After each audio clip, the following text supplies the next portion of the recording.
अभिवादनशीलस्य नित्यं वृद्धोपसेविनः चत्वारि तस्य वर्धन्ते आयुर्विद्या यशोबलम्।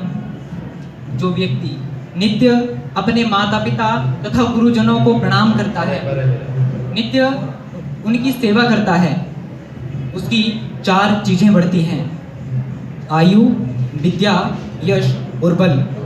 सर्वप्रथम मंच की अध्यक्षता करते हुए माननीय मुख्य अध्यक्ष जी, सम्माननीय निर्णायक मंडल, समस्त अध्यापकगण व मेरे प्यारे दोस्तों, मैं राहुल कुमार, राजकीय वरिष्ठ माध्यमिक विद्यालय मनहुता, जिला चंबा से अब जिस विषय के बारे में बोलने जा रहा हूं, उस विषय का नाम है विद्या ददाति विनयम।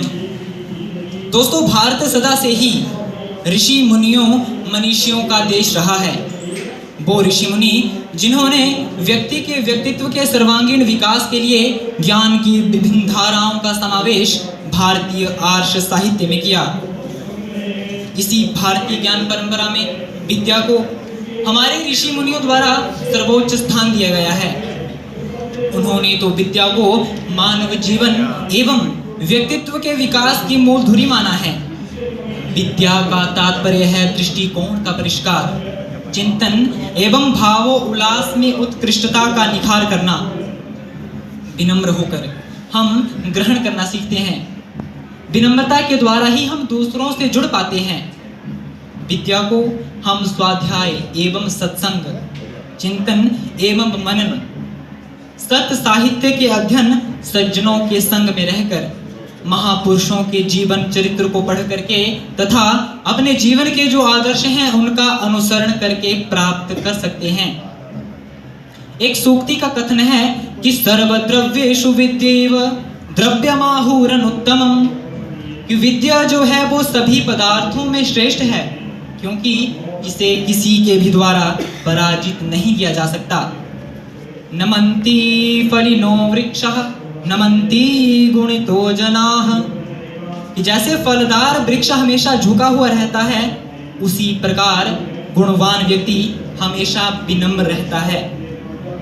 भारतीय संस्कृति में इसी विनम्रता को व्यक्त करने के लिए प्रणाम एवं अभिवादन करने की परंपरा है।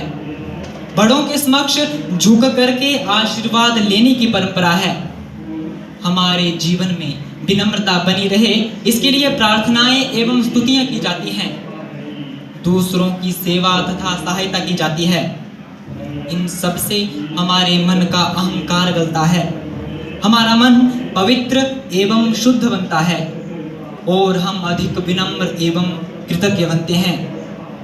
हमारे धर्म ग्रंथों का एक मूल मंत्र है कि जो जितना नम्र होकर झुकते हैं वो उतना ही ऊपर उठते हैं। विनम्रता न केवल हमारे व्यक्तित्व में निखार लाती है, बल्कि कई बार ये सफलता का कारण भी बनती है।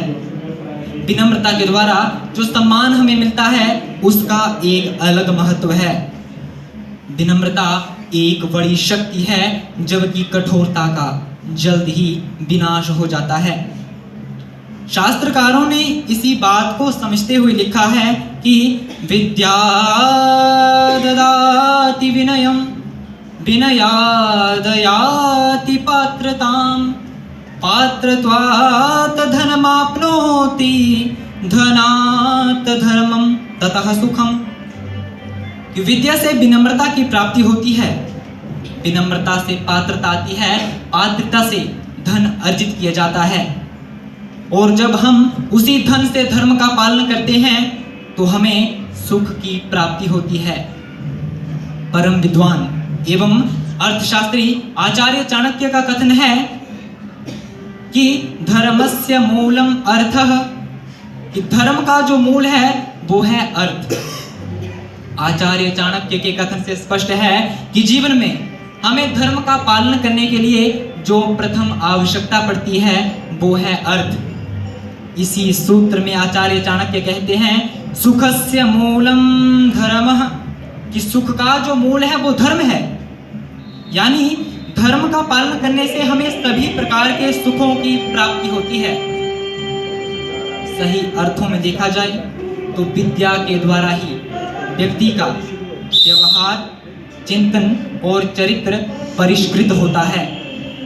यदि व्यक्ति के पास विद्या ना हो तो उसके पास जानकारियों के भंडार के अलावा और कुछ नहीं होगा, क्योंकि व्यक्तित्व में संवेदनशीलता, व्यवहारिकता एवं वैचारिक स्पष्टता विद्या की ही देन है। बिना विद्या के ये संभव ही नहीं। अतः अंत में मैं अपनी वाणी को विराम देते हुए सिर्फ इतना कहना चाहता हूँ कि विद्या के द्वारा ही व्यक्ति के अंदर सभी सद्गुणों का विकास होता है। अरे विनम्रता को तो मुक्ति का, संपत्ति का, प्रीति का तथा मति का कारण बताया गया है। यथा विनयः कारणं मुक्ते, विनयः कारणं श्रियः, विनयः कारणं प्रीति, विनयः कारणं मति। धन्यवाद।